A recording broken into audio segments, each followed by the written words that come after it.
नमस्कार दोस्तों, आज हम भारतीय इतिहास के सबसे बड़े कहानी के बारे में बात करने वाले हैं। मैं ऐसा कहने जा रहा हूँ कि भारतीय इतिहास में नहीं, पूरी मानव इतिहास में सबसे बड़ी जो कहानी है उसके बारे में आज हम बात करने वाले हैं।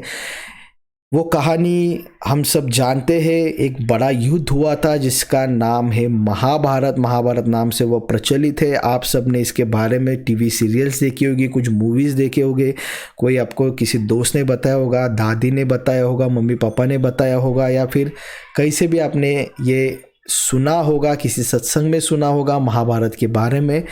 तो ऑलमोस्ट सारे लोग महाभारत के बारे में जानते हैं। तो इस कहानी को इतनी इम्पोर्टेंस क्यों है वो हम इस वीडियो में देखेंगे। ये दुनिया की सबसे बड़ी कहानी है, ये मैं आपको थोड़ी देर में प्रूव करने वाला हूँ। इसमें क्या है क्या नहीं, हम सारे बातें डिस्कस करने वाले हैं। तो महाभारत में आपने आज तक सुना है कि 5 पांडव थे, 100 कौरव थे, उनमें युद्ध हुआ एंड ऑल दैट, सारी चीज़ें आप सबको पता है। एंड आपके रोज़मर्रा की ज़िंदगी में भी आप इसके बारे में बहुत सारे एग्जाम्पल्स वगैरह सारे सुनते हो एंड कुछ मुहावरे भी होते हैं। सो इसके बारे में हमें जानना है। तो क्या है, इसके जानने के लिए इसके हमें शुरुआत से स्टार्ट करनी होगी, शुरू से शुरुआत करनी होगी। वो अभी हम करेंगे, ठीक है। शुरू से शुरुआत मतलब क्या है। सबसे पहली बात, महाभारत लिखा किसने था, ठीक है। फर्स्ट पॉइंट, महाभारत लिखा किसने था। हम सबको पता है कि व्यास जी ने लिखा था, ठीक है। व्यास जी ने ये लिखा था कि महाभारत, वेद व्यास थे, उन्होंने ये पूरा महाभारत लिखा था। एक्चुअल में ये जो महाभारत है ये इन्होंने बताया था। ये जो वेद व्यास है, ठीक है, वेद व्यास है, इन्होंने जस्ट बताया था एंड ये सुन के लिखा गणेश जी ने था, ठीक है। ये आप सबको पता होगा ये भी, लेकिन मैं अभी कुछ इंपॉर्टेंस बातें बताने वाला हूँ। इतने बेसिक के लिए ये वीडियो नहीं है। लास्ट वीडियो में आपने देखा कि भगवान है, ऐसा मैथमेटिकल प्रूफ मैंने आपको उस वीडियो में दिया था। क्या भगवान सच में होते हैं करके वीडियो है। वीडियो अभी तक नहीं देखा है तो ऊपर के साइड में आपको आई बटन पे वीडियो का लिंक मिल जाएगा, वो वीडियो भी आप देख सकते हो, ठीक है। या फिर वीडियो के डिस्क्रिप्शन में उसका लिंक मिल जाएगा। तो हम कहाँ पे थे कि ये महाभारत लिखा किसने है। महाभारत गणेश जी ने लिखा था। कलम चलाने वाले थे गणेश जी, बट बताने वाले थे वेद व्यास। तो मान लो कि ये एक कहानी है, इट इज़ अ स्टोरी, ठीक है। थोड़ी देर के लिए हम ये अज्यूम करते हैं कि ये एक स्टोरी है जो हमें मिली है एक ग्रंथ के द्वारा, ठीक है। एक ग्रंथ के द्वारा हमें ये मिली है जिसका नाम है महाभारत, ठीक है, जिसका नाम है महाभारत।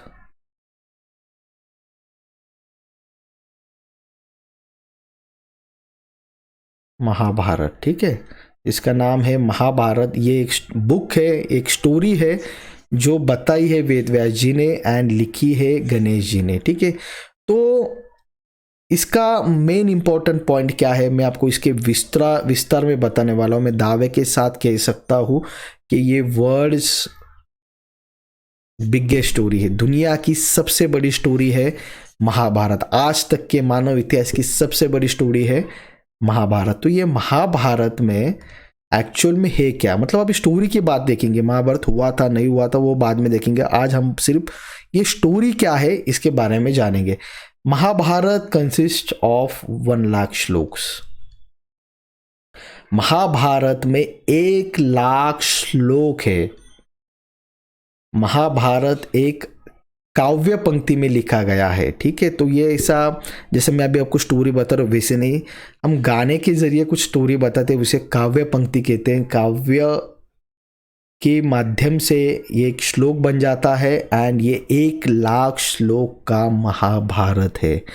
तो आप सोच सकते हो, एक श्लोक का मीनिंग अगर लिखा जाए तो 4 से 5-6 लाइन बन जाएगा। 1 लाख श्लोक का महाभारत है तो दुनिया की सबसे बड़ी कहानी है। सिर्फ लंबी है या फिर ज़्यादा श्लोक है इसमें, या फिर पेजेस बड़े हैं, लिखावट ज़्यादा है, ये ही बस रीज़न नहीं है कि दुनिया की सबसे बड़ी स्टोरी है। इसके बारे में और मैं आपको कुछ बताने वाला हूँ, ठीक है। तो ये बात क्लियर हो गई कि 1 लाख श्लोक है। लिखी किसने थी, गणेश जी ने। जब वेद व्यास जी ने कहा था गणेश जी को कि आप ये जो स्टोरी है ये मेरे लिए लिख दो, मैं आपको बताऊंगा। गणेश जी ने कहा था यस मैं लिखूंगा, बट उन्होंने कहा था बट क्या कहा था, उन्होंने कहा था जब मैं कलम हाथ में लूंगा तब एक ही बार उठाऊंगा, वन टाइम ये पूरा खत्म होना चाहिए।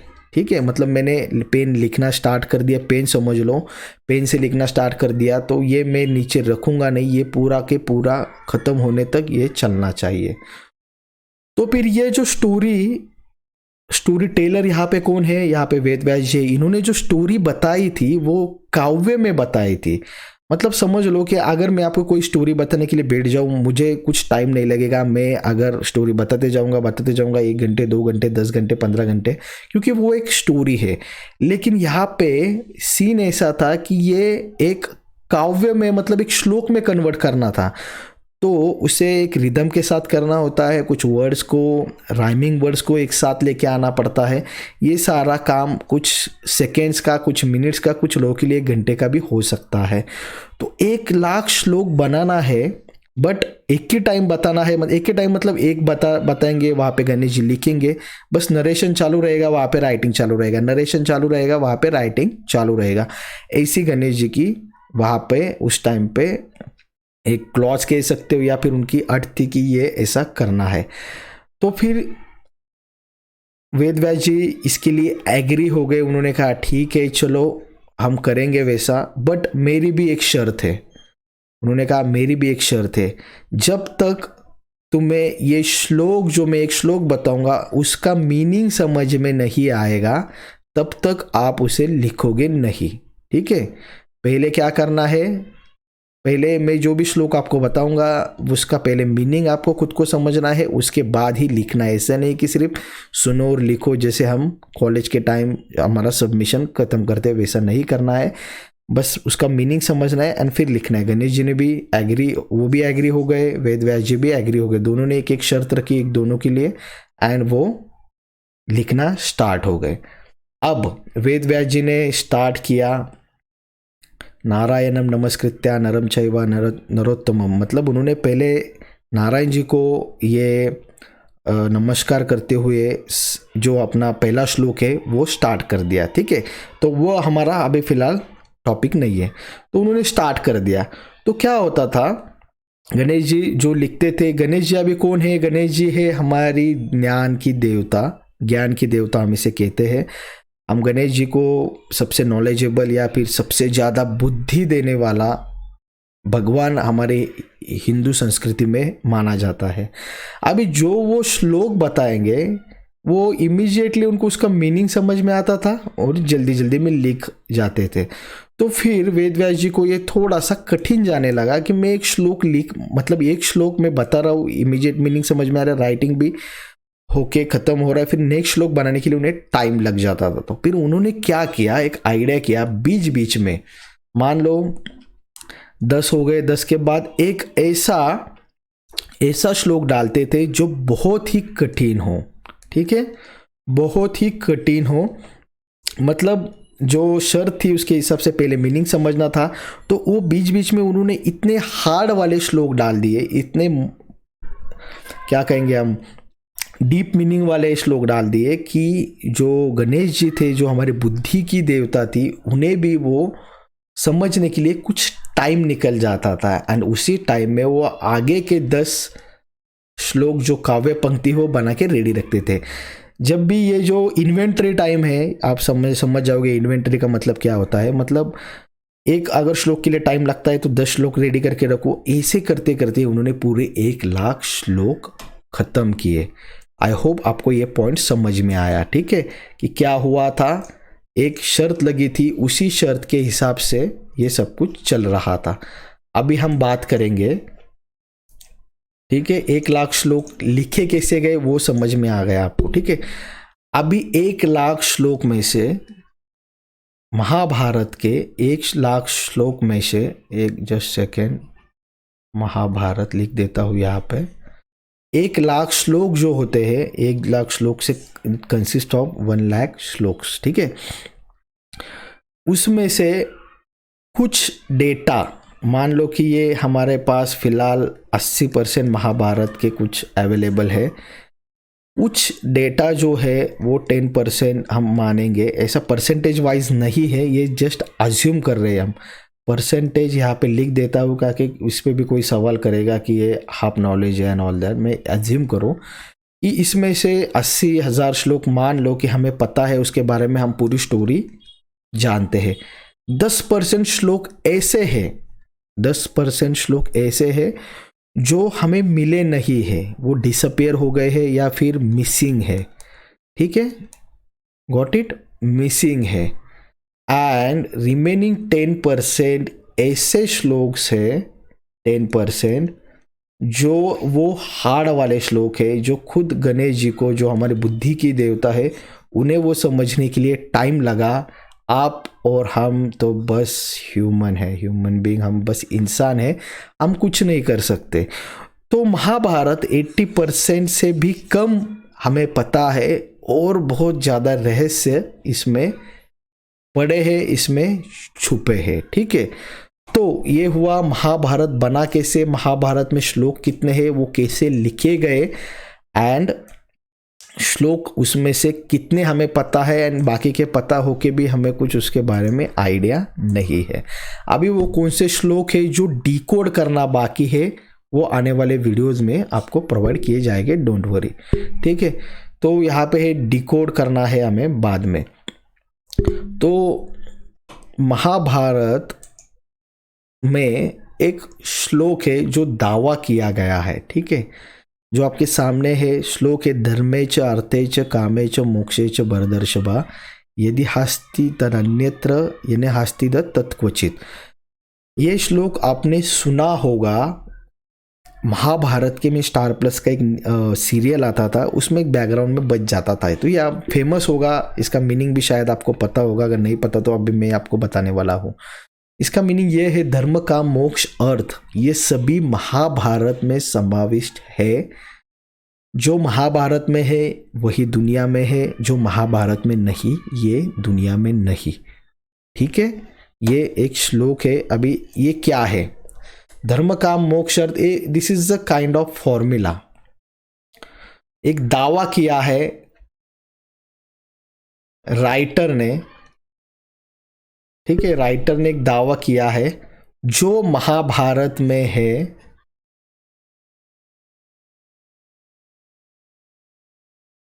यही दुनिया में है, जो महाभारत में नहीं वो दुनिया में नहीं। मतलब पूरी उनका पूरा चैलेंज है इसी श्लोक में कि जो महाभारत में नहीं है वो दुनिया में आपको ढूंढ के भी नहीं मिलेगा, जो महाभारत में है यही दुनिया में। मैं कुछ एग्जाम्पल्स देना चाहूँगा इसके, सिर्फ बोल के काम नहीं होता।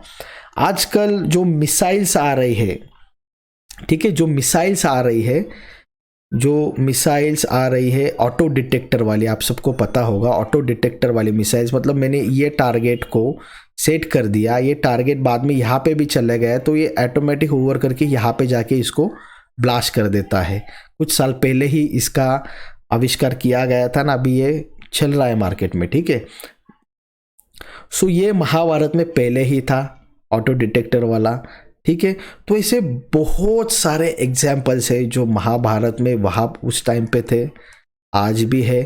एंड ऐसा कोई नहीं, ऐसा कोई भी पॉइंट नहीं, जो ऐसी कोई खोज नहीं, ऐसा कोई इंस्ट्रूमेंट नहीं जो आज बना है लेकिन वो टाइम पे महाभारत में नहीं था। बहुत सारे श्लोक्स में ये बताया भी गया है, बहुत सारे श्लोक्स में ये एक्सप्लेन भी किया गया है कि महाभारत में की इम्पोर्टेंस क्या है एंड कैसे वो डिकोड किया जाएगा, उसके ऊपर डिपेंड है। तो हम यहाँ पे डिकोड करने वाले हैं, डोंट वरी। जैसे मैंने एक इम्पोर्टेंट पॉइंट यहाँ पे डिकोड किया गया है, ये देख के आपको पता चलेगा कि इस फॉर्मूला में कितना इम्पोर्टेंस है। तो 1,00,000 श्लोक से भरा हुआ, हमने पहला पॉइंट क्या देखा है, पॉइंट पहले कवर करेंगे एंड फिर पंच पॉइंट लास्ट में है। पहला पॉइंट किया कि 1,00,000 श्लोक है, लिखा किसने और कैसे, उसके बाद श्लोक का इंपॉर्टेंट क्या है, फॉर्मूला यही है formula. And main important point, world's biggest story, ये दावे के साथ मैं भी कह सकता हूँ, क्योंकि इतनी बड़ी स्टोरी आज तक नहीं देखी गई। इसके बारे में एक छोटा सा एक्सप्लेनेशन दूंगा, फिर पंच पॉइंट आ जाएगा। एक्सप्लेनेशन ये है कि इसमें हजारों कैरेक्टर है, थाउजेंड्स ऑफ कैरेक्टर है। सिर्फ एक हीरो, उसके भाई बहन वगैरह, एक विलन, उसके भाई बहन वगैरह, ऐसा कुछ नहीं है। इसमें बहुत सारे कैरेक्टर्स है, बहुत सारे कैरेक्टर्स है, बहुत सारे कैरेक्टर्स है। कौरवों के साइड भी बहुत सारे कैरेक्टर्स है, पांडवों के साइड में भी बहुत सारे कैरेक्टर्स है। इतने कैरेक्टर्स है कि पूछो मत। हर एक कैरेक्टर्स पे एक एक बुक ऑलरेडी लिखी गई है, और भी बहुत सारे कैरेक्टर्स बाकी है जिन पे अलग अलग बुक लिखी जाएगी। तो दुनिया की सबसे बड़ी स्टोरी है ये, जिसे हम कहते हैं महाभारत, एंड हमें इस पे गर्व होना चाहिए। अभी आते हैं पंच पॉइंट के ऊपर। पंच पॉइंट के ऊपर विथ प्रूफ, ठीक है, विथ प्रूफ एक पंच पॉइंट के ऊपर आते हैं। मान लो दूरबीन का आविष्कार किसने किया है? आई होप आपको आंसर पता है। अब ये दूरबीन लगती है या नहीं, आई डोंट नो, बट ये दूरबीन का आविष्कार किसने किया है आप सबको पता है। गैलीलियो ने किया था। जब गैलीलियो ने इसका आविष्कार किया था, उसके बाद चर्च ने, क्योंकि उसने आविष्कार करने के बाद उसने कहा था हमारी अर्थ जो है वो गोल है, राउंड है। उससे पहले ये नहीं कहा गया था साइंटिफिकली कि हमारी जो अर्थ है वो राउंड है। सब लोगों को लगता था कि एक क्या कहेंगे, सीधी सीधी ज़मीन है एंड ऑल दैट। पूरा अर्थ हमारा गोल है, ये पहले आविष्कार किया था गैलीलियो ने, ठीक है। गैलीलियो ने इसका आविष्कार किया गया था एक 400-500 साल पहले, 500 साल पहले अराउंड, ठीक है। तो 500 ईयर्स अगो महाभारत हुआ था, मान लो 5000 ईयर्स अगो। एक बार विदुर ने सबसे बड़े कैरेक्टर को महाभारत के, भीष्म को एक सवाल पूछा था। विदुर ने, महामंत्री विदुर था, उसने भीष्म को, सबसे बड़े कैरेक्टर महाभारत के, उसको एक क्वेश्चन पूछा था कि दुनिया कैसी है, दुनिया के बारे में, वर्ल्ड, यूनिवर्स कैसा है, ठीक है। तो भीष्म जी ने एक श्लोक में एक्सप्लेन किया था कि ये क्या है। तो वो श्लोक आपको ढूंढना है या फिर वीडियो के डिस्क्रिप्शन में मैं आपको प्रोवाइड करूंगा अभी इसके बारे में, क्योंकि थोड़ा बहुत आपका भी यहाँ पे योगदान चाहिए। ऐसा नहीं कि वीडियो देखी, स्क्रिप्ट की, आगे आगे रोल आउट करके देखे जा रहे। तो डिस्क्रिप्शन में उसके लिंक आपको मिल जाएगी एंड उसके बारे में जानकारी मिल जाएगी। एक श्लोक में उन्होंने एक्सप्लेन किया है, एक श्लोक लिखा गया था, गणेश जी के द्वारा बताया गया था, व्यास जी के द्वारा। एंड उस श्लोक जो है, मतलब विदुर ने पूछा था एंड भीष्म ने उसे, विदुर को आंसर किया था। एक श्लोक उसका प्रचलित है, आप सबको पता है या नहीं पता नहीं। दुनिया गोल है, उस श्लोक में बताया गया था, ठीक है। अभी ये दुनिया मेरी यहाँ पे मैंने जस्ट अ सेकेंड, दुनिया गोल है तो यहाँ पे भी दिखनी चाहिए गोल, ठीक है। उन्होंने कहा था कि दुनिया गोल है एंड ये हमारे जो चंद्रमा है, मून,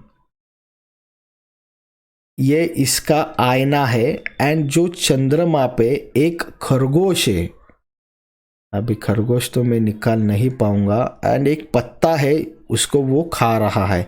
एक खरगोश है जो पत्ते को खा रहा है, जो चंद्रमा पे दिखता है। ये पृथ्वी पे निकाल दो उल्टा करके, ऐसा पूरा श्लोक में मेंशन किया गया है। ये अपोजिट साइड, मतलब ये नीचे का साइड ऊपर, ऊपर का साइड नीचे, ऐसा निकाल दो तो यही है अपना दुनिया, अपनी पृथ्वी। फर्स्ट पॉइंट नोट करने वाला पॉइंट है यहाँ पे, just a second. First point note करने वाला पॉइंट है यहाँ पे, ये राउंड है, ये हमने 5000 साल पहले ही भीष्म जी ने बताई थी एंड ये हमारे महाभारत में इंक्लूड है।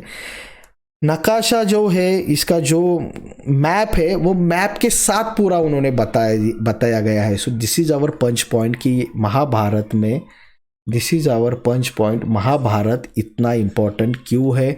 हर एक चीज़ महाभारत में है, जो महाभारत में है वो दुनिया में है, जो महाभारत में नहीं वो आपको ढूंढ के भी नहीं मिल सकता। Thank you so much for watching this video. Like share ज़रूर करिए, कीप विजिटिंग। और एंड अगर आपको पसंद आ जाए तो प्लीज़ शेयर करिए एंड लाइक कमेंट्स भी करिए अगर कोई टॉपिक के ऊपर वीडियो चाहिए।